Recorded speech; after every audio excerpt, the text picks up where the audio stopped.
নমস্কাৰ মৰমৰ ছাত্ৰ ছাত্ৰীসকল তোমালোক সকলোকে ষ্টাডি কৰ্ণাৰ আসামৰ আন এটা ভিডিঅ'লৈ স্বাগতম জনাইছোঁ। আজিৰ এই ভিডিঅ'টিত লৈ আহিছোঁ হাফ ইয়াৰলি এক্সামিনেশ্যন 2022ৰ ক্লাছ 10ৰ ছ'চিয়েল ছায়েন্সৰ এখন কুৱেশ্যন পেপাৰ আৰু এই কুৱেশ্যন পেপাৰখন আমালৈ প্ৰেৰণ কৰিছে বঙাইগাঁও ডিষ্ট্ৰিক্টৰ অনুজ কুমাৰ দাস নামৰ এজন ছাত্ৰই। ছাত্ৰজনক পেপাৰখন আমাৰ লগত শ্বেয়াৰ কৰাৰ কাৰণে অশেষ ধন্যবাদ জ্ঞাপন কৰিছোঁ আৰু আগবাঢ়িছোঁ আজিৰ বঙাইগাঁও ডিষ্ট্ৰিক্টৰ ক্লাছ 10ৰ ছ'চিয়েল ছায়েন্সৰ কুৱেশ্যন পেপাৰখনলৈ। তো ইয়াতে তোমালোকে দেখিবলৈ পাইছা কুৱেশ্যন নম্বৰ 1ত ৰাইট দ্য কাৰেক্ট আনচাৰ অৰ্থাৎ শুদ্ধ উত্তৰটো বাছি উলিয়াবলৈ দিছে। ইয়াত আছে ভাৰতৰ সংবিধান সভাৰ প্ৰথমখন বৈঠকত কোনে সভাপতিত্ব কৰিছিল। ইয়াতে 4টা অপশ্যন আছে, তাৰে কোনটো শুদ্ধ হয় তোমালোকে কমেণ্ট ছেকশ্যনত কমেণ্ট কৰি জনাব পাৰিবা। বাকী এই ভিডিঅ'টিত মই প্ৰশ্ন উত্তৰবোৰ আলোচনা কৰি নাযাওঁ, যদিহে প্ৰয়োজন হয় তেনেহ'লে পাছত প্ৰশ্ন উত্তৰসহ ভিডিঅ' এটা বনাবলৈ চাম। গতিকে তোমালোকে এই যিখিনি MCQ যিখিনি তোমালোকে উত্তৰবোৰ দিব পাৰিবা কমেণ্ট ছেকশ্যনত। নেক্সট কুৱেশ্যন নম্বৰ বিটো আছে তলৰ কোনবিধক সম্পত্তি বুলি কোৱা হয়? সূৰ্যৰশ্মি, বায়ুক, ভূমিক, নদীক। নেক্সটটো আছে 1932 চনত সাম্প্ৰদায়িক বটোৱাৰা ঘোষণা কৰা ব্ৰিটিছ প্ৰধানমন্ত্ৰীজন আছিল। ইয়াতে অপশ্যন 4টা আছে, Clement Attlee, Winston Churchill, Ramsay MacDonald আৰু নেক্সট আছে Theresa May. Next question number ditto আছে acid rain generally occurs in. Acid বৰষুণ সাধাৰণতে সৃষ্টি হয় মেৰু অঞ্চলত, অৰণ্য অঞ্চলত, ঔদ্যোগিক অঞ্চলত, ঘাঁহনি অঞ্চলত। নেক্সট কুৱেশ্যন নম্বৰ চিটো আছে ব্ৰিটিছে মণিৰাম দেৱানক চিৰস্তাদাৰ অৰ্থাৎ ৰাজহ হিচাপৰক্ষক হিচাপে যোৰহাটত নিযুক্তি দিয়ে। ইয়াতে কেইবাটাও চন উল্লেখ কৰিছে, 1728 চনত, 1798 চনত, 1828 চনত, 1838 চনত।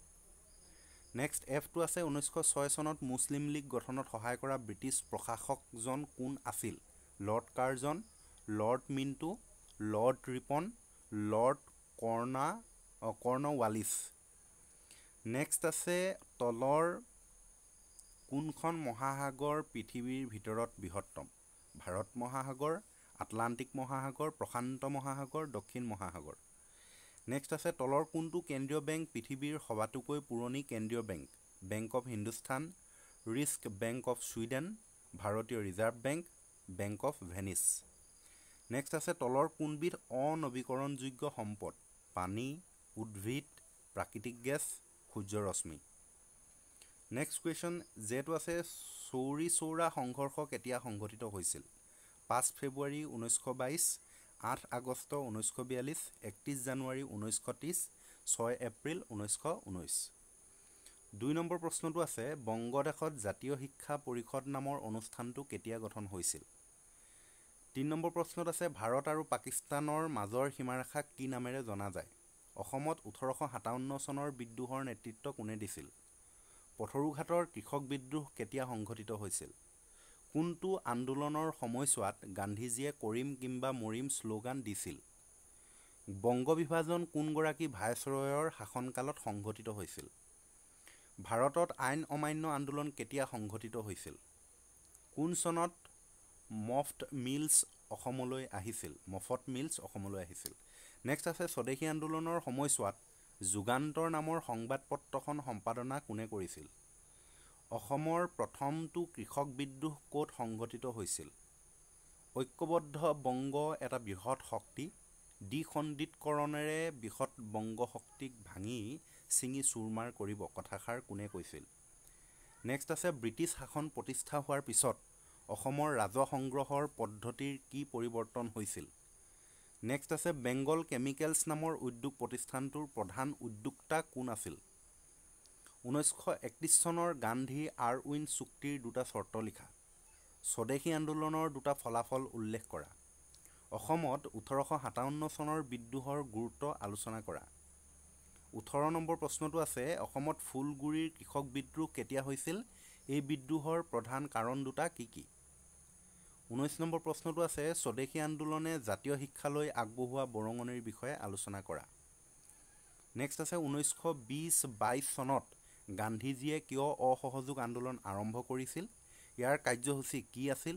গান্ধীজীয়ে কিয় এই আন্দোলন বন্ধ কৰিছিল? নাইবা ব্ৰিটিছৰ শাসনকালত অসমত কৃষক আৰু কুটিৰ শিল্পৰ লগত জড়িত লোকসকলৰ দুৰৱস্থাৰ কাৰণসমূহ লিখা। নেক্সট পাৰ্ট 2ৰ 21ত আছে অৰ্থনৈতিক ভূগোল কাক বোলে? পৃথিৱীৰ গভীৰতম খাদ কি? নেক্সট আছে পৰিৱেশ বুলিলে কি বুজায়? নিজৰ ভাষাত লিখা। এণ্টাৰ্কটিকা মহাদেশত মানুহৰ স্থায়ী বসতি নাই কিয়? নেক্সট আছে বায়ুমণ্ডল কিহেৰে গঠিত লিখা। সম্পদ সংৰক্ষণ বুলিলে কি বুজায়?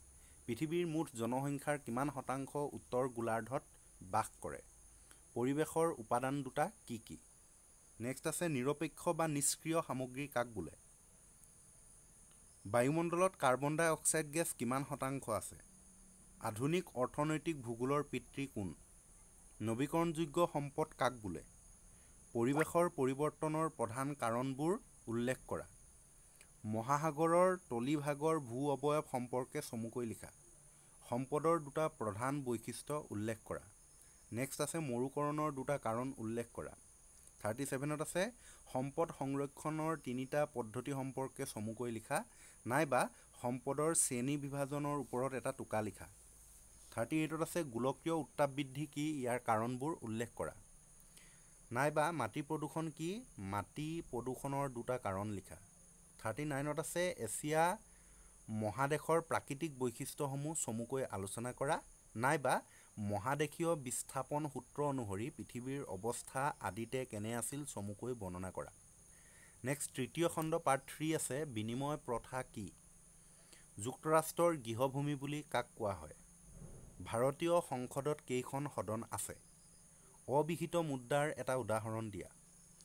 নাবাৰ্ড NABARD মুখ্য কাৰ্যালয় ক'ত অৱস্থিত? ইংৰাজী ফেডাৰেশ্যন শব্দটো কোনটো লেটিন শব্দৰ পৰা আহিছে?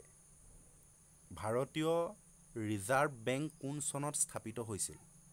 1945 চনত অনুষ্ঠিত হোৱা নিৰ্বাচনত ইংলেণ্ডত কোনটো দল জয়ী হৈছিল?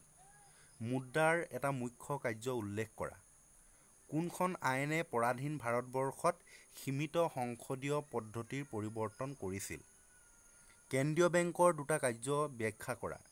বিনিময় প্ৰথাৰ দুটা অসুবিধা লিখা। ব্ৰিটিছ চৰকাৰে কেবিনেট মিছনক কিয় ভাৰতলৈ পঠাইছিল? নেক্সট কুৱেশ্যনটো আছে নেহেৰুৰ উদ্দেশ্য সম্পৰ্কিত প্ৰস্তাৱৰ যিকোনো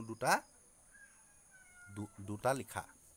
গতিকে এইখনেই আছিলে আজিৰ 10ম শ্ৰেণীৰ হৈ যোৱা বঙাইগাঁও ডিষ্ট্ৰিক্টৰ সমাজ বিজ্ঞান বিষয়ৰ প্ৰশ্ন কাকতখন। যদিহে ভিডিঅ'টো ভাল লাগিলে লাইক কৰি দিবা আৰু বন্ধুবৰ্গলৈ শ্বেয়াৰ কৰি দিবলৈ নাপাহৰিবা। আৰু যদি তোমালোকৰ ডিষ্ট্ৰিক্টৰ কুৱেশ্যন পেপাৰসমূহ মোৰ লগত শ্বেয়াৰ কৰিব বিচাৰা তেতিয়াহ'লে মোৰ এই ভিডিঅ'ৰ ডেছক্ৰিপশ্যনত মোৰ যিটো হোৱাটছআপ নাম্বাৰ সেই নাম্বাৰটো দি দিম। তোমালোকে সেই নাম্বাৰতে পেপাৰবোৰ পঠাই দিবলৈ পাৰিবা।